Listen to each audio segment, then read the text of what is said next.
Hello, everyone. My name is Joe Morton, and welcome to my podcast, which is entitled A Cup of Joe. This is a podcast dedicated to health and wellness. So we're going to talk about it all. And I love this subject. I'm passionate about it. And I want you to know something. I'm grateful to be a part of your journey. And again, all the different things that we're talking about are going to help you understand that you hold the key and that your success is in your hands and greatness is out there for you. This podcast is a 98 Studios production. Hello, everyone. My name is Joe Morton, and welcome to my podcast, A Cup of Joe. I'm excited today to dive into a subject with Michal Coombs' PhD dissertation that she's doing on trail running. We'll get into this here in a second, on trail running and what drives people in trail running and what they can learn from it.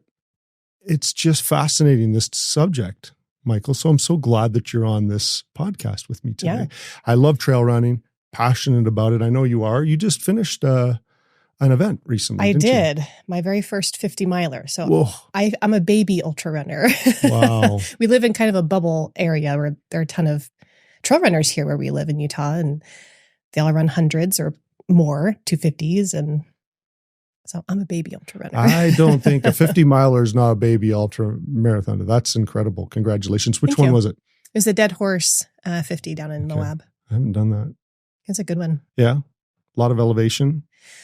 No, it's okay. I mean, there was some climbing, but it wasn't bad at all. Mm-hmm. I love that whole really region. It's so pretty. Yes. Was the weather good? Yeah, it was perfect. Yeah. It was overcast most of the day, so it was great for running and good, for taking off layers or putting them on as you needed. It was a great day. Wow, that's great. So exciting.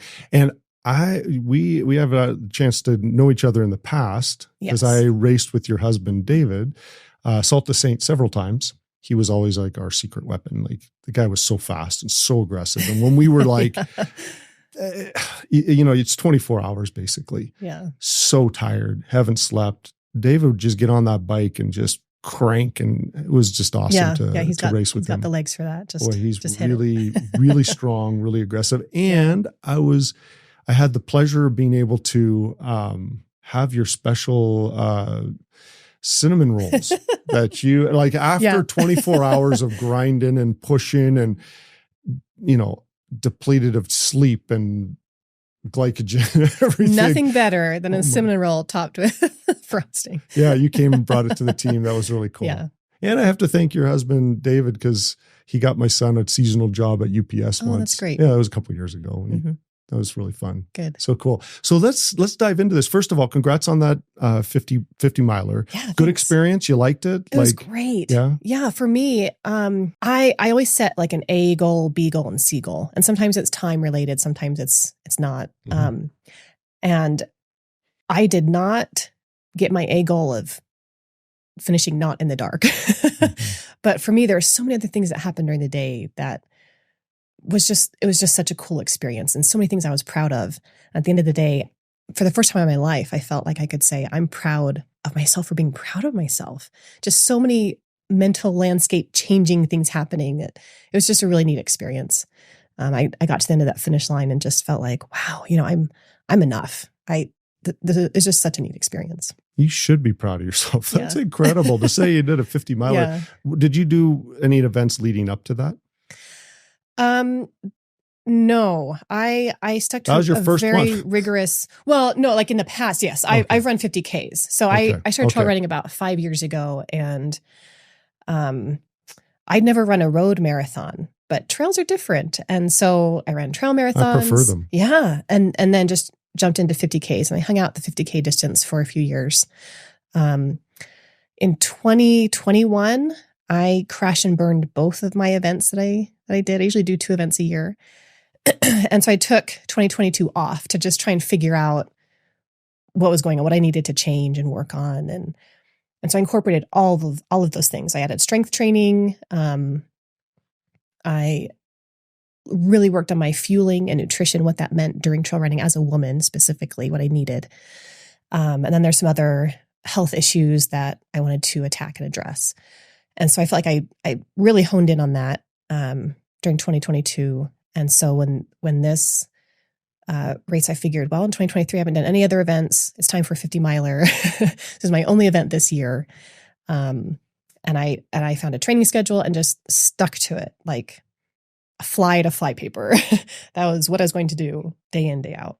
And so it was really neat to feel all those elements come together on the course. I felt when my running training kicked in. I felt when my strength training kicked in, fueling all day long. And overall, like I didn't want to finish in the dark, but I used my headlamp for like the last 4 miles. Like that's overall, that's okay. That's great. Oh, heavens, yes. Yeah. When was it? Like what?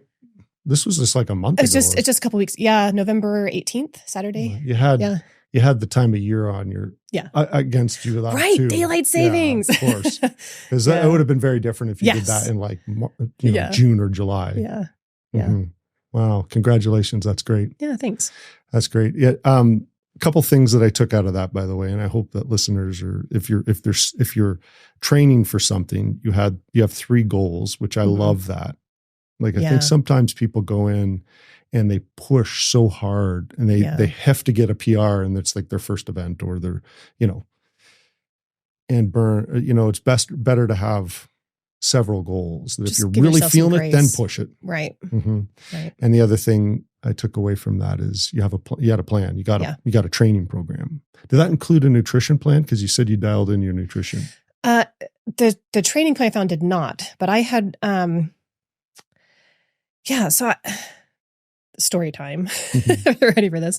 So after I crashed and burned those races in 2021, I thought, okay, I gotta figure out what's going on here. And I had this is like still kind of COVID era. And so I was thinking, well, maybe it's like long COVID. I was having some brain fog and mind numbing fatigue. I had some weight gain. And so I was like, what are these all like connected? What's going on here? So I went in for just a physical and explaining all these symptoms and concerns to a doctor. And he's like, okay, let's draw some blood. And I said, the other thing that really concerns me about all of these symptoms is I'm really healthy. I run 30 to 40 miles a week. I do cross-training stuff. I eat pretty well. So I don't understand why I'm feeling this way in other areas. And so I drew blood and I went in a week later for the follow-up to review my blood tests. And the first thing he pointed out was I had a really high HDL, which is the good cholesterol. And he said, do you know what causes that? And I said, yeah, exercise and estrogen level and eating the right kinds of fats. And he goes, yeah. And so, I believe you now. You are active. And I thought I needed a blood test to, like, I told you I was active. That wasn't enough. Interesting. Yeah. And then the next thing he pointed out was my testosterone was lower than a postmenopausal woman. It's just super low. But again, as a woman, I had my blood drawn on my first day of my cycle, and your testosterone is lowest on the first day of a cycle for a woman. And also I had just been pushing myself for these events. I had just come off these 2 within a month and a half of each other, these 2 really big running events. And I had not been feeling properly. And that affects your hormones. Everything. Yeah. And so he looked at all these things and he said, well, I can prescribe you some testosterone to improve your husband's sex life. And he didn't wink or, not like a kind of a joke. Not that a joke would have made something like that better. And then, so that was the end of the meeting. Like I had good high HDL that could prove my activity level, fitness level. And then he prescribed a hormone replacement therapy to help my husband's quality of life. Interesting. And so I left and I was like, no, wait, there's something going on. So I found another provider and followed up on blood tests with them. And as someone who specialized in women's health, and all my levels, like my blood tests always come back, biologically, I'm a decade younger than my actual age. And it's just still nothing happened. And so the next year in 2022, I went back for another physical, met with a different doctor and explained the same things. I'm still gaining weight at this point, and I have no idea why, as well as these other, quality of life issues. I explained everything to the doctor and he goes, okay, well, let's just refer you out to endocrinology. Maybe they can dig deeper and see if something else is going on. So a week or so later, that office calls me, and the receptionist, the very first thing she says to me is, well, we're not going to prescribe you weight loss pills, right? And I said, I'm sorry, what? Excuse me? She goes, well, your referral says unexplained weight gain. So I just want to make sure you know we're not going to prescribe weight loss pills. I said, well, I'm sorry that a 20-minute visit with a male provider resulted in this one issue that came across in the referral. I have a list of other things I'm concerned about that I'd like to address that are affecting my quality of life. And weight loss pills never even crossed my mind. Yeah, I've gained weight. I'd like to figure out why, because I'm pretty active and I feel like I'm hitting all these other boxes. And so I went into that provider as a female nurse practitioner. And she looked at my chart and she said, you're taking Zyrtec. And this was in my chart for any other provider to see. And I said, yeah, I take Zyrtec and Flonase every day because I'm allergic to cats. And we have 3 cats. Oh, because when your kids want something. And I have not looked into this. I haven't researched this myself, but she said, one of 2 things happen. One, Zyrtec can shut off that messaging from your brain that you're full. So you just keep eating. And I said, no, I feel full. She said, the other thing it could do is turn off the messaging or flip the switch that tells your body to burn fat. And that was my specific complaint. I wasn't just gaining weight. I was retaining fat. I could see it. And, anyway, things were just different than, 2-3 years ago. Also during this time, I was recording everything I was eating. I knew all the calories that are going in, all the exercise, the output, input. So that day I stopped taking Zyrtec and Flonase, and within 7-8 months, I lost 30 pounds. Wow. Yeah. And that worked for my biology. Again, I haven't researched this. I haven't looked into it for anyone else. So I feel like that was, and also the mind, brain fog and fatigue that also left. So for me, I feel like that was connected as a correlation. So that was one big thing I was looking at, was how this was affecting my energy level for running. And so I feel like that was kind of, check that box, that was addressed. The next thing I went to was fueling. So I met with Dan Wilcox at Elite Fueling, and he went over all my Garmin data, and I showed him my app where I was recording all my calories, and he looked at that and he yelled at me because I know I was not eating more than 1,200 to 1,500 calories a day. I was recording it all. And he looked at that, he goes, you cannot be an endurance runner on these calories. You're starving yourself. It's like, but I'm eating healthy. I eat salads. I drink smoothies. He goes, no, you can't do this. We're gonna gradually increase what you're eating. And so he gave me this eating plan. And he also taught me, when I started trail running, I just had never, I ate when I was hungry on the trail, but I didn't know the science behind how to fuel your body, especially as a woman. And so he said, okay, here's what you have to do the night before your long run, the morning of your long run, how to fuel during your long run, and then after to recover, help your body recover. And I wasn't doing any of those things. And so I implemented, and then when you get into this, really intense training schedule, you're fueling like that, not just for your long run, but every single day, because you need to recover for the next day's, demands. And so I feel like his fueling method really, really saved me. And he tailored it because I'm a woman runner, trail runner. So I was, the other box checked. And then I knew I wanted to add strength training into being a trail runner because that helps with stability and endurance. And I knew I also wanted to do it from a woman trail runner's perspective. So I found Sally McRae, who is a professional trail runner and is a big proponent of strength training. So all during 2022, I got her app, and on her app, she has a 30-day challenge and a 6-week challenge. And I just did those over and over and over to get my body used to incorporating functional strength with running. So when I hit this training cycle, I started in June for this race in November. My body was already used to strength. And so I could then push the miles during this training. So great. With strength. Yeah. Interesting you brought up about the fueling. I just had Vic Johnson on, who's a coach to help people with their fueling and nutrition for endurance athletes. First thing he said is generally when he has an athlete come, they're not eating enough. Yeah.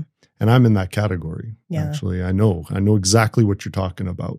And if you don't get that right, boy, it can affect in so many ways. Definitely. Wow. Yeah, I don't eat anymore. I fuel. And I deleted that, calorie app from my phone. I don't count calories anymore. And I guarantee I'm probably eating double, if not double and a half what I was before. But I know energy it's for levels fueling. are higher. Yeah. And recovery is amazing. Recovery is even amazing too, because of the fuel you're giving your body. Oh my gosh. I love this. I love this discussion. This is fantastic. And it's so helpful. And I'm so grateful you brought that up. Now, is that what drove you in? I'm looking at this dissertation. I had the chance to read this over and You're so nice preparing notes. I love it. What interested you in this? Yeah, honestly. What drove you to do this? Or is there something that happened? I'm curious. Yeah. So I'm looking at how women and men trail runners build self-efficacy and empowerment in their lives through the medium of trail running within this context, and how they transfer it to other life areas. And I came into this PhD knowing I wanted to look at how trail running empowers women. Which, by the way, I was very interested to know there's more data on women. Yeah. At least from what from what I found. Yes. Yeah. Than men. Mm-hmm. I would have thought that would be but that's really cool. Anyways, continue on, because that was very interesting for me to learn that. Yeah. So I knew what I wanted to study because of my personal transformative experience myself. And I think a lot of researchers do this. They kind of step into the waters that mean something to them. And so this has had a huge impact on my life, in terms of feeling grounded, feeling like I have my feet, feeling like I found my voice.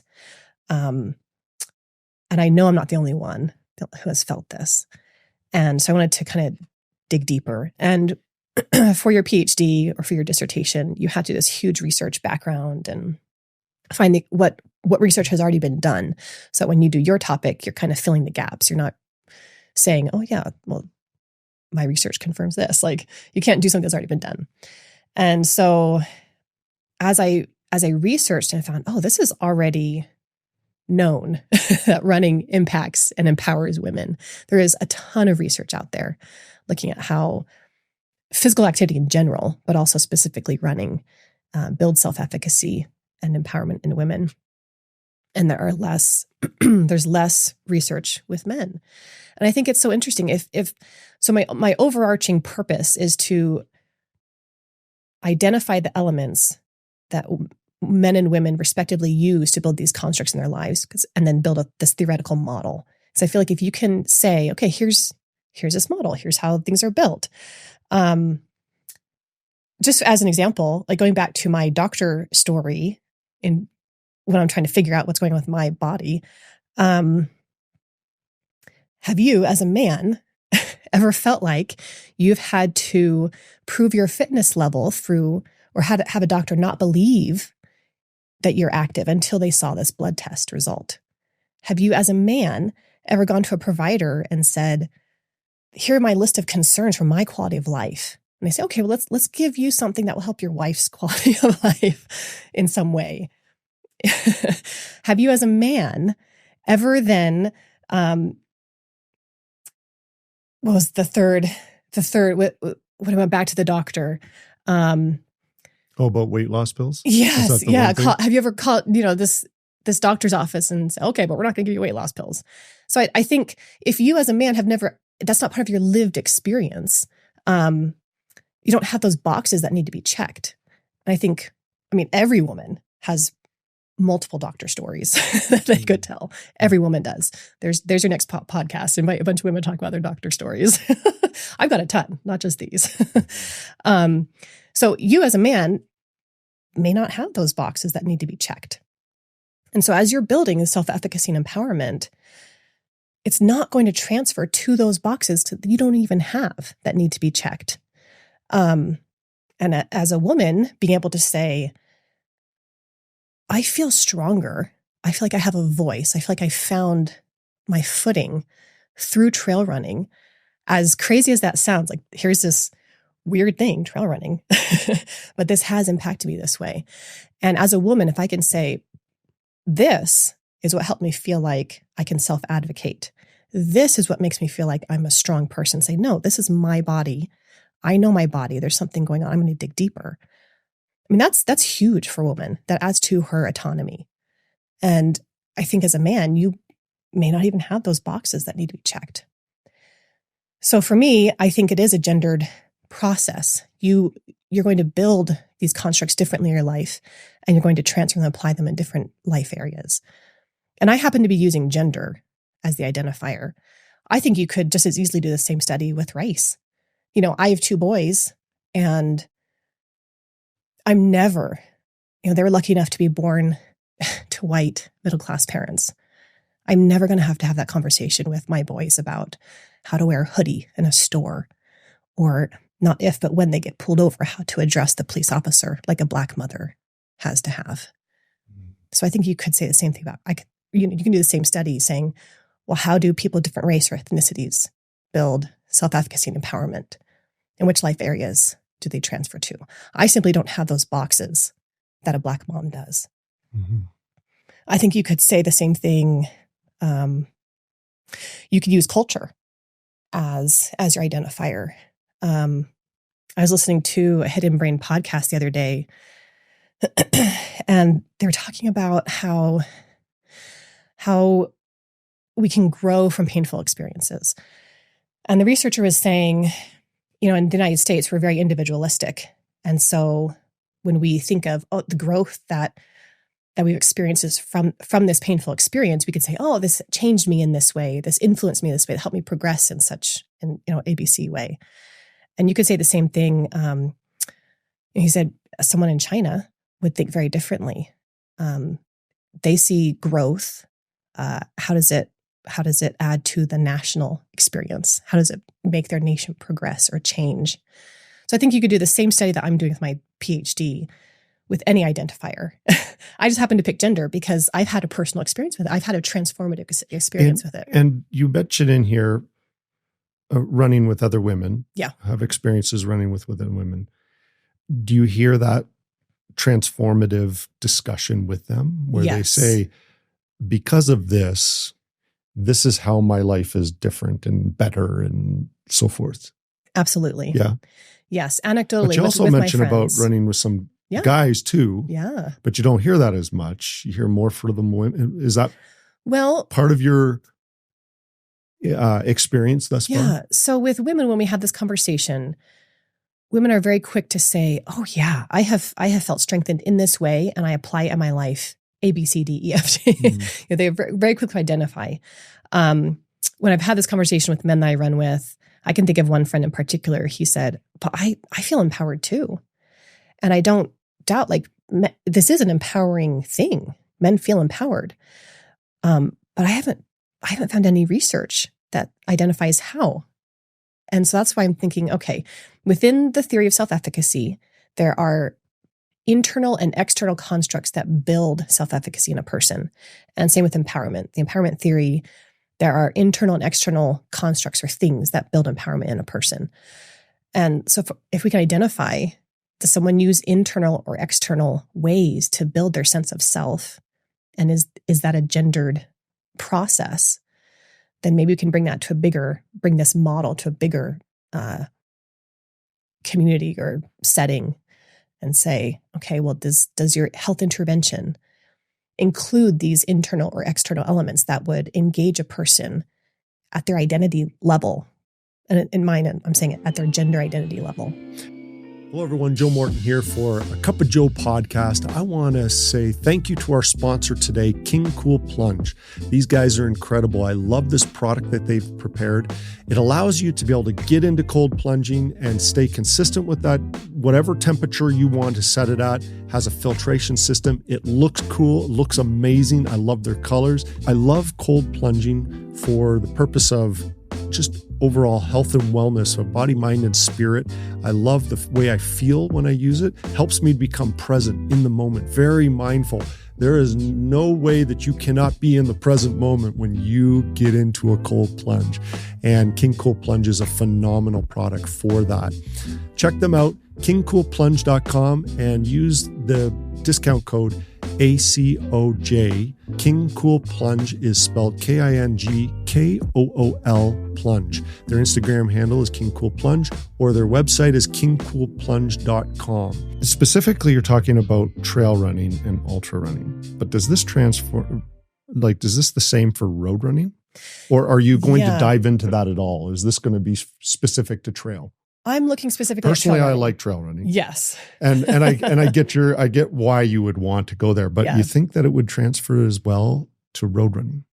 A lot of research has been done, mostly with road running, not as much with trail. There are trail running research articles out there, and they usually report their findings as a collective whole. They don't say, "Oh, women said this and men said this, and here are the differences." They report it as a collective whole.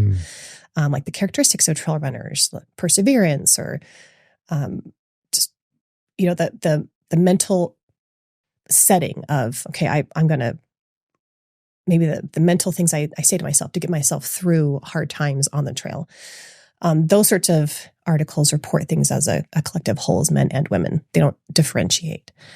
There's one really cool article I ran across. This research team was looking at first-time marathoners. So a lot of research has been done within the road running realm. I'm specifically looking at trail running, but this research article is really cool because they did intentionally research with gender in mind, and they separated the results. So this team wanted to look at how first-time marathoners built their sense of self-efficacy and also positive orientation. So self-efficacy, again, is this idea of this feeling of confidence that you can do this thing.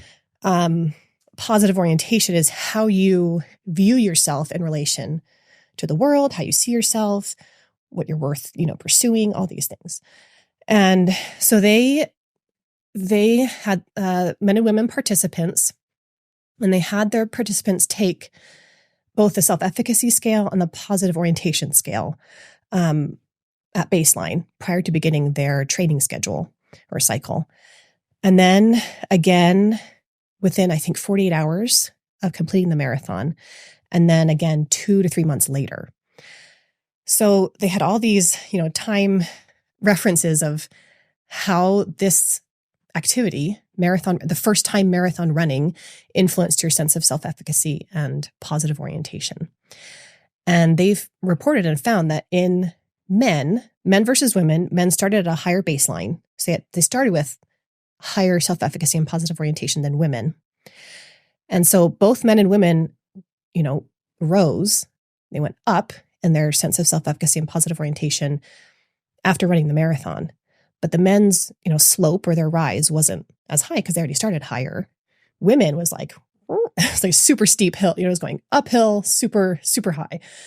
And then from the marathon to 2-3 months later, men dropped and women, they both dropped, but women dropped at a much slower rate than men.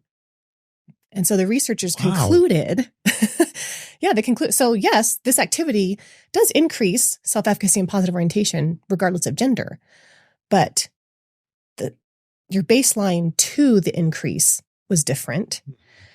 And then how long it lasts was different. And so they concluded that this was a phenomenon specific to women, that women transferred self-efficacy and positive orientation. They hung on to it longer. They transferred it to different life areas. And men felt it too. But this research team concluded for men, it was like, well, this is just another accomplishment I check off on my list of accomplishments in my life as a man who rules the world. And for women, this meant so much more, and it contributed to their sense of self for much longer, which I think was so interesting. Wow. Yeah, it is a very gendered experience.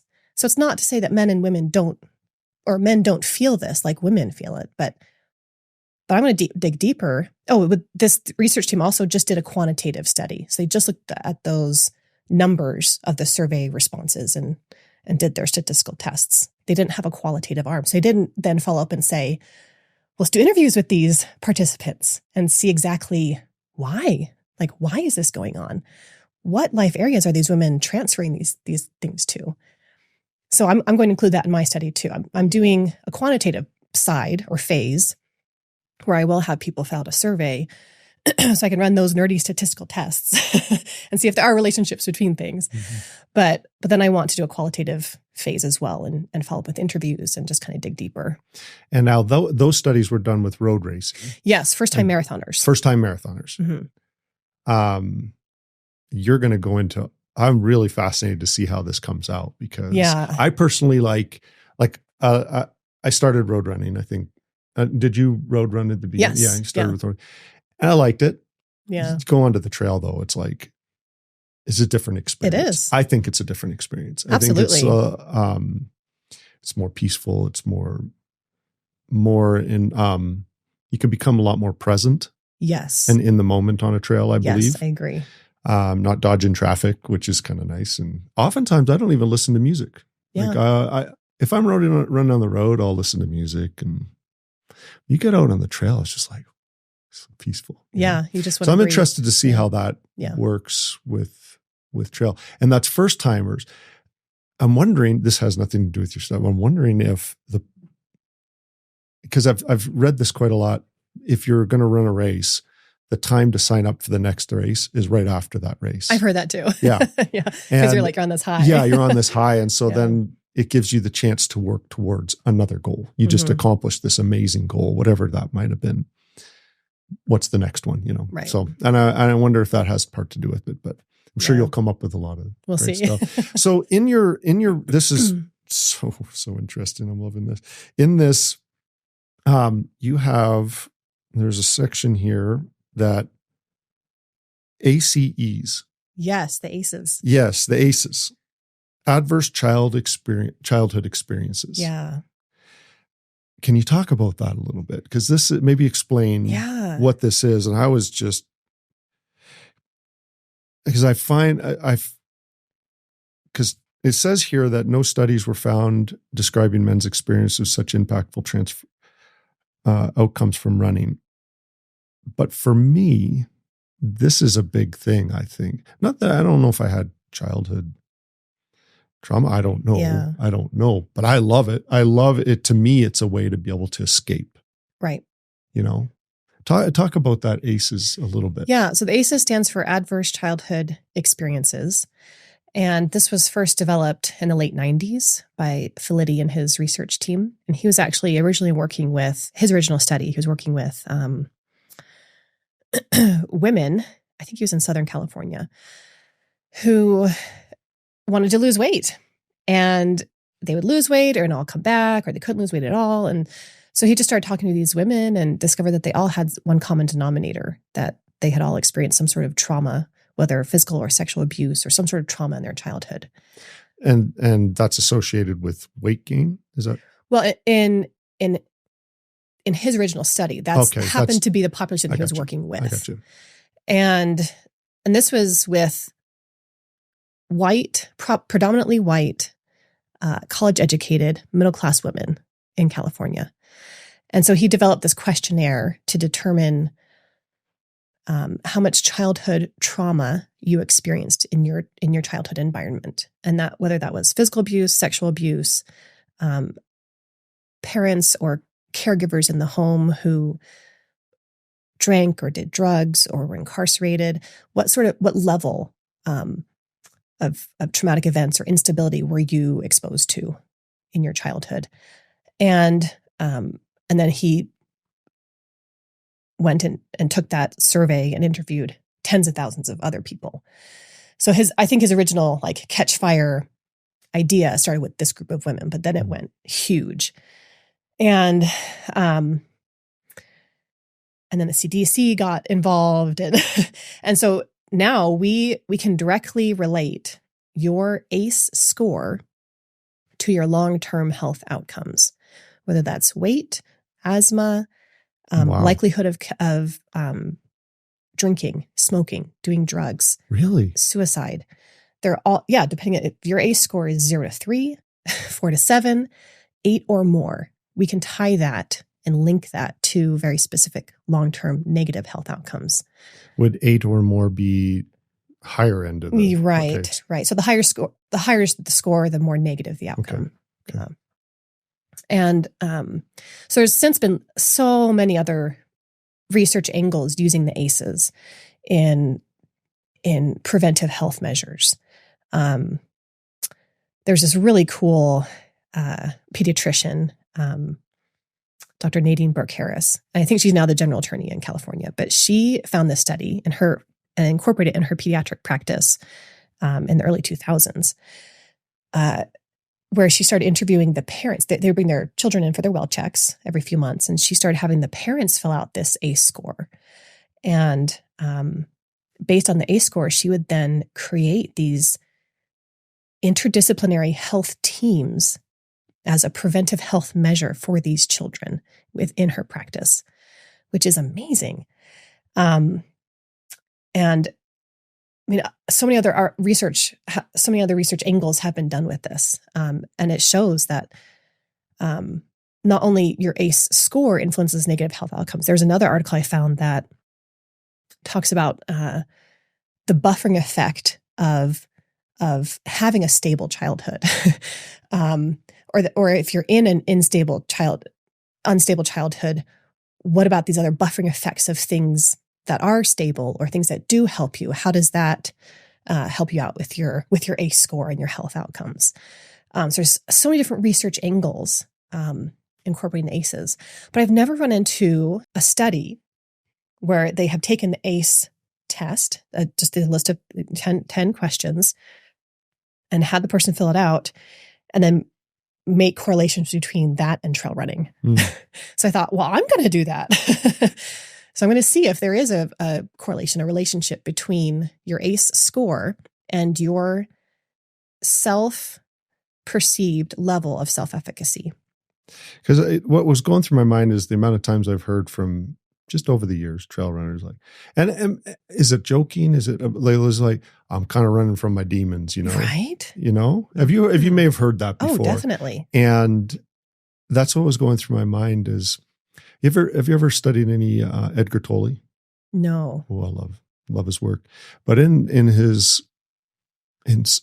one of his books, he talks about how oftentimes we'll dive into, and he just lists a whole bunch of things. Trail running is just one of them, and mountaineering and rock climbing. And we're a way to be able to just force ourselves into the present moment so that we can, because we're kind of running away from something. Or it's very interesting.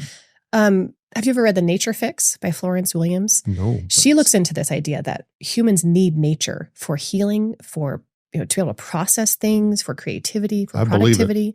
Yeah. And so she talks about there's these groups of people that go on this, like they raft down the Green River. And she just this research team looked at the effects of being in nature, biological effects on these groups of people that had trauma in their lives. And so one group is this group of women survivor sex workers who got out of being a sex worker.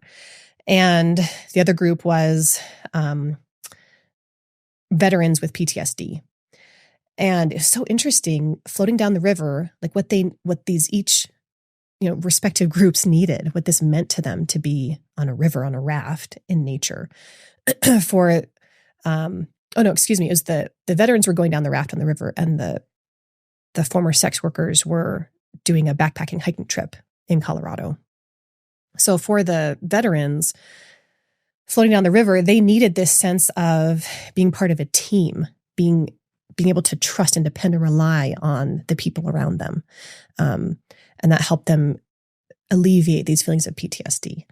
For the former sex workers, they were hiking and bad weather came in, a really bad snowstorm came in. And the counselor over that group decided that they needed to not set up their tents and stay overnight in a potential snowstorm. They went and found a lodge and stayed there because sex workers disassociate from their bodies and they sever that connection between mind, body, heart, and soul in order to do their work. And so women needed this experience where they could stay connected with their bodies while in nature and be wholly present in order to feel the healing that they needed. And yeah, it's same with trail runners. I hear that all the time. Someone is not running from their demons, but like it's a time and place where it demands that you are so present and you can process things there in a way, like you're not even consciously, okay, at the trailhead, I'm going to process this demon. I'm going to work through this trauma today. Like it just happens. It just happens. It does. Yeah. It's magical. Yeah. Like it's such a beautiful experience for me. And I know you, just listening to you, sound like you have it very similar, you know? Yeah. I love that about trails and nature and wilderness, and the therapy that can come from that. Yes. You know, just that experience. I love it. I love it. Now, so, oh boy, this is interesting because as I was going through it, I realized I do use. So I know that you mentioned in here that there's not a lot of data that men will say, hey, this is how it transfers for me. Yeah. But that's kind of something I've figured out on my own. Mm-hmm. And I'm not a part of any study. Just, hey, for me, it's highly therapeutic in my own way. And I love to disappear onto a trail. I love to disappear and just experience nature, like you said, go into nature, and just have that moment with myself and sometimes with other people too. And I love that too. Like you can have great conversations out on trails. It's amazing the things that come out. Yeah. And people just trail therapy. Where we just talk. Yeah.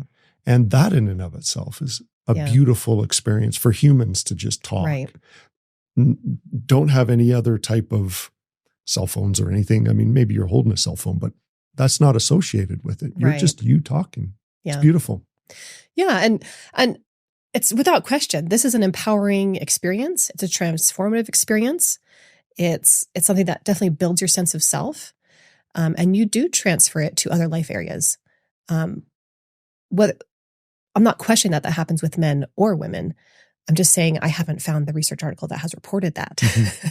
So I want to dig deeper. So this does happen for men. The same as women, this experience happens, but the way it happens differs. And so I want to explore that. I love it. I'll let you know what I find. I love it. I'm so excited. And you're doing a survey. And yes. Tell the listeners how they can take the survey, be a part of it to help you with your dissertation and as you're collecting data. Yeah. So my survey where to go, is like running, what's your... it's running for 8 weeks. So it's currently live and it will run through the end of December. I have a recruitment flyer that has a QR code or the survey link on it that I'll give you and we can send out. Yeah, we'll put that on the podcast. Yeah. And so it's just a link to the survey held on Qualtrics. And there are some screening questions to make sure you meet my inclusion criteria. And then it's about a 10-minute survey. And at the end of the survey, you can provide your contact information if you'd like to participate in an interview as well. So the survey is phase 1 of my research. I'll do all the nerdy correlation statistical tests. And then the interview is part 2 or phase 2 of my dissertation. And I'll just talk one-on-one with you, dig a little deeper into your experiences. I'm also incorporating another qualitative research technique called photo voice. So I'm going to ask you to provide your top 3 most favorite trail running photos. Then we'll talk about their meaning and significance to you. So I've got that recruitment flyer. I'm posting everywhere I can on all the trail running sites I can think of on social media. I've had 3 or 4 race directors send out via email or social media to their subscribers for me. Currently, I still need 100 plus responses. So I would love to have you take my survey if this has touched you in some way, this conversation, and you feel like you want to participate. That would be awesome. Yes, for sure. I'm on I don't check Facebook as much, but I'm on Facebook, Michal Coombs. Instagram is Beefcake Amazon Woman. I heard that on that. I was listening to a podcast that you were on. Yeah, that's interesting. You got to explain that story. Well, I mean, you can't take yourself too seriously with your Instagram handle, right? Like I take myself way too seriously in so many other ways. It's like your Instagram handle, whatever. But I feel like trail runners have a little bit more meat on their bones than road runners. I'm kind of beefier. You stand me next to any other cute little runner. I'm gonna look like I can eat them for a snack. I'm just heads and shoulders taller and just kind of, I've got that Eastern European babushka physique. I'm just built to work in the fields all day. So that's the beefcake and Amazon woman. Oh, how fun. And you can follow, they can follow you. Oh yeah, I'd love it. Yeah. So I have the link in my bio on Instagram and Facebook. Wonderful. Yeah. Okay. So we're runners. We'll finish this off with some, by the way, I've really enjoyed this podcast. This is me too. Thank you so much really for your been time. Fascinating for me. I feel very fortunate to be able to read your notes, your dissertation, on your dissertation. And I'm excited to know more as time goes on. So this has been a wonderful experience. So thank you for joining. A couple quick rapid fire, just fun questions from one runner to another. Okay. Do you have a favorite place to run, like a favorite set of trails, or this is your hood here? I mean, while you were training for that 50 miler or any of the events, do you have like a special trail that you love to disappear onto? Oh, I do. This is another thing I was thinking about. I don't transfer anything else in my life the way I do running. Like I don't say to myself, wow, I've lived in 2 different countries and I've learned those languages to be fluent enough when I live there. Like, I feel like I'm enough. I don't say that to myself. Or I've been in therapy for a few years. I can handle hard things. Throw it at me. But I transfer running. Like I tell myself, you know what it feels like to have hit the wall on a race, and you still, there's one way back to the car. You put one foot in front of the other. So if you figured that out, you can figure out this PhD biostats class that scares the socks off you. You can do it one step at a time. Or I bring running into therapy with me. It's when my therapist says, okay, let's visualize your favorite calm place. I'm not lounging on a beach. I am on one of my most favorite trails here in the Wasatch Mountain Range. And I've got the sun out and my pack on my back and the cadence of my feet hitting the dirt. Like you smell it, you feel it. Every trail runner right now is one. I feel exactly that. Yeah. So for sure, I live in South Utah County, and so I go up Payson Canyon. Those are my favorite trails. When I first started trailing, a lot of my friends are kind of North Utah County, so I'd come up and meet them up here around Timp. So running the foothills of Timp. Payson Canyon's beautiful. But I have to say, I love Nebo.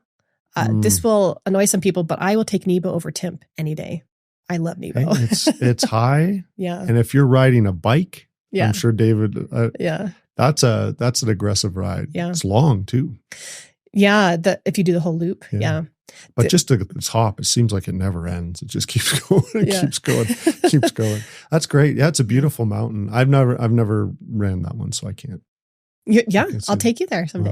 We'll do it. Love to. I'd love to. Favorite season to run? Oh, probably the summer. I love this. I love early. I'm up with the sun, down with the sun. So I love early mornings. I love just that you get to be part of the magic.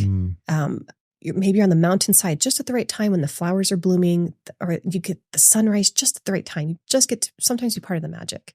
So for me, it's summertime. Fall is stunning, but we only get like 2 or 3 weeks of the leaves, and then it's sad. Those mountain flowers, I have to agree. Yes. So for me, it's hands down summer. Just magical. Yeah. Mm-hmm. Oh, this has been wonderful, Michael. Thank you very much. Thank you. I appreciate it. Thank you for joining, and I'm just so excited to follow your work and your research. Me too. Let's get this done. We'll have to have you back on again as you collect more data and as you get into your PhD. So thank you. Yeah. So thank you everyone for joining. Again, my name is Joe Morton, and this is A Cup of Joe. We have Michal Coombs with us today with her PhD research on trail running and transferring trail running to our lives. And it's just been a wonderful discussion. Thank you for joining, and appreciate you being here on The Cup of Joe. And I encourage you to share this with someone who you feel could use this great information from Michal today. And looking forward to having you on joining on our next episode. Make it a great day.